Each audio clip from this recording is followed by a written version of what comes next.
The story of a crocodile attack on a school bus. The battle for survival. In a small town lost among endless swamps and dense forests, life flowed slowly and predictably. But one morning, the silence of this peaceful place was broken by an event that would forever remain in the memory of all its residents.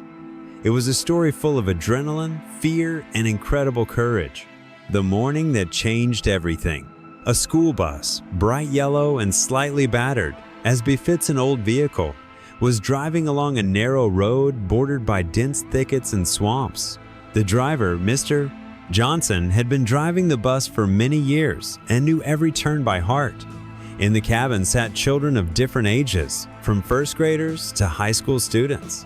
They chatted, laughed, and shared news, completely unaware that soon their day would turn into a real nightmare. The road passed near a swamp where wild animals lived, including crocodiles. Usually they kept their distance from people, but that day, everything went wrong. Suddenly, a huge dark shadow appeared from the water. It was a giant crocodile, more than 5 meters long. It slowly crawled out onto the road, blocking the path of the bus. Mr. Johnson braked sharply, and the bus stopped a few meters from the predator. The children screamed in surprise, and some even began to cry. The crocodile did not seem to be going away. Its cold eyes were looking straight at the bus, and its powerful jaws were slightly open, as if waiting for prey. "Easy, children," Mr. Johnson said, trying not to show his fear. "Nobody get off the bus. I'll try to go around it." He carefully began to move forward, trying to go around the crocodile on the left. But the predator, as if sensing a threat, suddenly rushed towards the bus.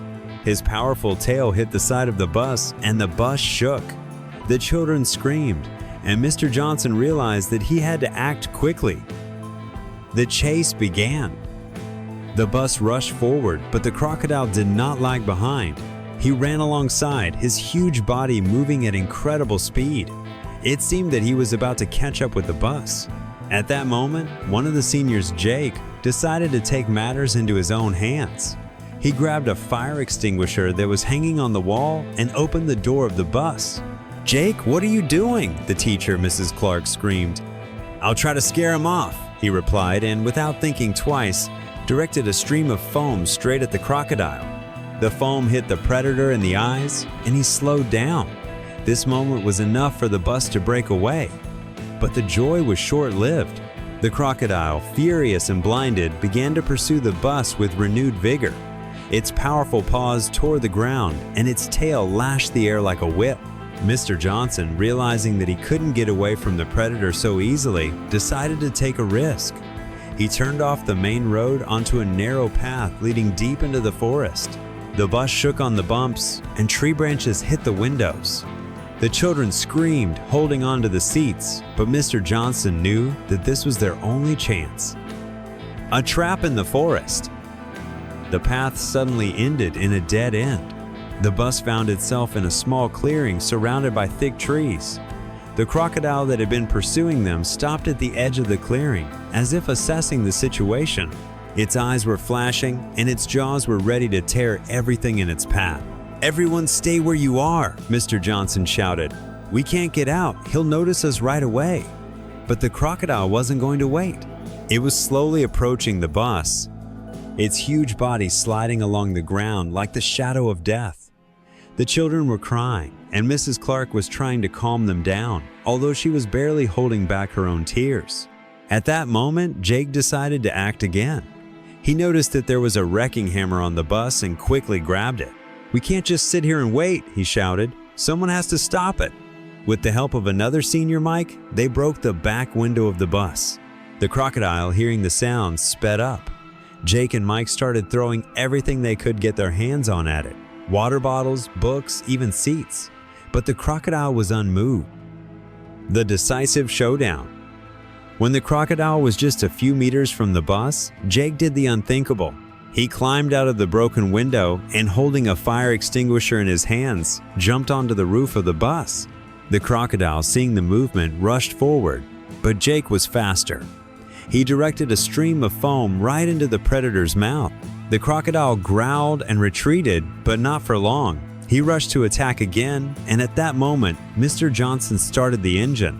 The bus rushed forward, knocking the crocodile off its feet. Jake barely stayed on the roof, but his courage saved everyone. The bus burst out of the forest and raced along the road to school. The crocodile, stunned and weakened, was left behind. The children, trembling but alive, began to applaud Jake, who, pale but smiling, climbed back into the bus.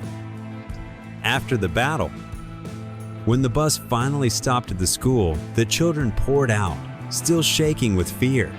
Mr. Johnson and Mrs. Clark calmed them down, and everyone congratulated Jake as a hero. News of the crocodile attack spread quickly throughout the city, and soon local authorities and wildlife experts arrived at the scene. It turned out that the crocodile was old and aggressive. It had been seen in the area many times before, but no one expected it to attack the bus. The predator was caught and moved to a reserve, where it could no longer threaten anyone. Since then, the road near the swamp has been patrolled, and the school bus has never traveled that route again. The children who survived that day told their friends and family about it for a long time, and Jake became a local celebrity. And although the story ended happily, everyone understood that this was the day when they came face to face with real danger and survived thanks to courage and determination.